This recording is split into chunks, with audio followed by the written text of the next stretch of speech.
Good. All right. Great job by Lehigh. Made some timely shots down the stretch and made their free throws down the stretch. I thought our guys in the locker room. I thought we competed. We really did. We had a couple balls go our way. Some missed free throws, very uncharacteristic for us. I mean, we got to the free throw line tonight. We're 14 for 22. We're a top 65 team in the country, free throw percentage-wise. So those, we talk to our guys all the time about eliminating losing. We did two of those things. We had 12 offensive rebounds for 15 points, and we only had 5 turnovers. So that's eliminating losing. But now the last one is free throws. We didn't do that tonight.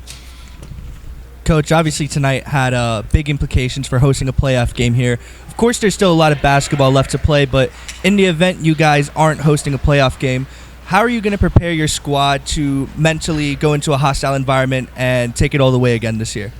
Not going to do anything different than what we already do. We've gone on the road. We've been pretty good on the road in Patriot League play, so won't be anything different that we'll do. Yeah. And then obviously points in the paint. Lehigh dominated you guys in the paint. Yeah. What was kind of going wrong defensively for your team tonight? They're guys bigger than us.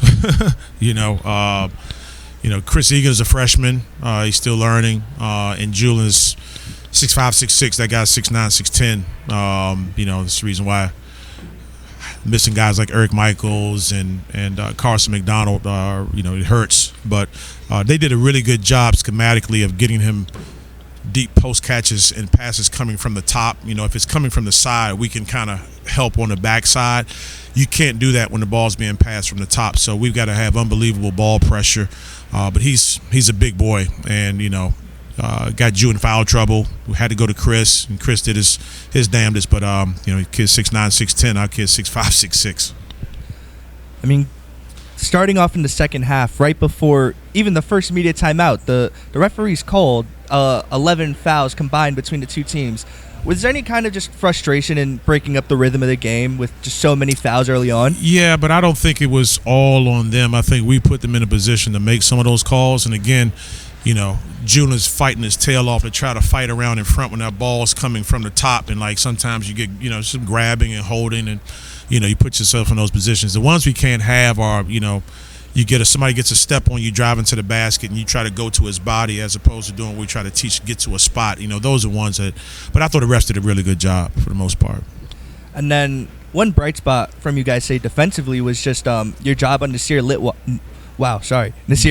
Yeah. Obviously, he's one of the Patriot League's leading scorers. In the first half, you held him to 2 points, and then on the game, you guys held him to 16. How did you just feel about your overall coverage on him, and how did you feel Greg did in his possessions with him? I thought he did a pretty good job. It was a team effort, collective effort. But credit to him. He's a leading scorer in the Patriot League, but he is very efficient. He takes what the defense gives him.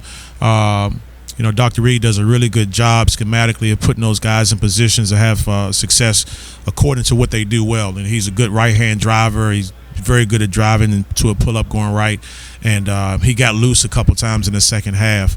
But a credit to him. He takes what the defense gives him, and his teammates were open, and Alvey was the major focus for them. And they did a really good job tonight on that.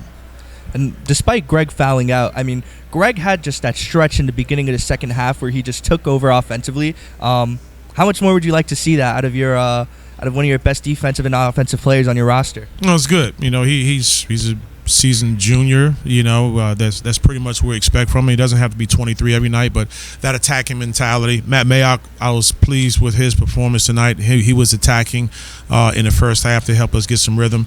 Now it comes down to other guys chipping in. One of these nights, for Jeff was 1 for 8. Last game he made 8 threes. Could he get 4 for 9 tonight? It's a different ball game. So we got to have offensively an opportunity to have everybody just bringing, being good and not great and below average. If we can have everybody be good, that's what we want to try to get coming down the stretch here. Thank you very much, Coach. All right, man.